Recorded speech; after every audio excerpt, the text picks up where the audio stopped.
Saya mahukan begitu. Bila mana kita tak setuju orang melabel bid'ah kat amalan kita, bawa mari dalil yang valid untuk kata ia tidak bid'ah. Jangan label dia. Kerana persoalan bid'ah tak bid'ah adalah persoalan akademik yang dilakukan oleh ulama fiqh zaman berzaman. Jangan kita buang perbahasan bid'ah daripada agama.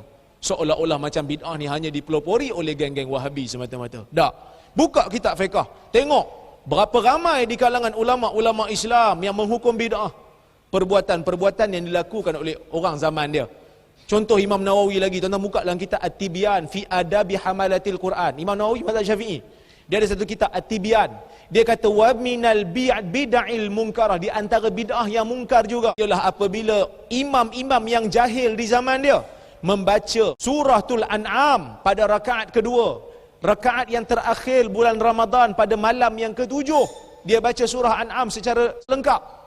Ia adalah bid'ah yang mungkar kerana mereka menganggap ia ada fadilat sedangkan tidak ada fadilat secara khusus dalam masalah tu.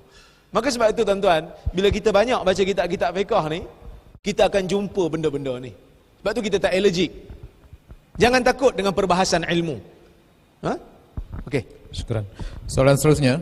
Assalamualaikum Ustaz. Saya nak bertanya mengenai solat hormat waktu. Adakah berdasarkan pendapat ulama yang lain, adakah selepas solat hormat waktu perlu solat balik, perlu solat semula atau dikira sudah tertunai? Okey, terima kasih banyak. Bagus soalan ni.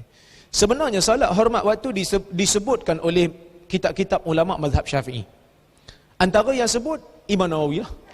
Imam Nawawi sebut li hurmatil waqt, dia kata salla li hurmatil waqt. Dia salat menghormati waktu. Bila mana waktu masuk, tapi dia secara peribadinya waktu tu dia tak mampu nak laksanakan syarat-syarat sah salat secara sempurna. Makna waktu masuk kan, dia tak ada pakaian nak tutup aurat. Syarat sah salat tutup aurat. Dia mandi tepi sungai dalam hutan, tiba-tiba beruk pakai baju dia. Kejar beruk, tak dapat. Beruk lari laju lagi pada dia. Maka tinggal seluar dalam dekat dia. Waktu masuk, dia cari-cari pakaian tak jumpa. Waktu dekat nak keluar dah.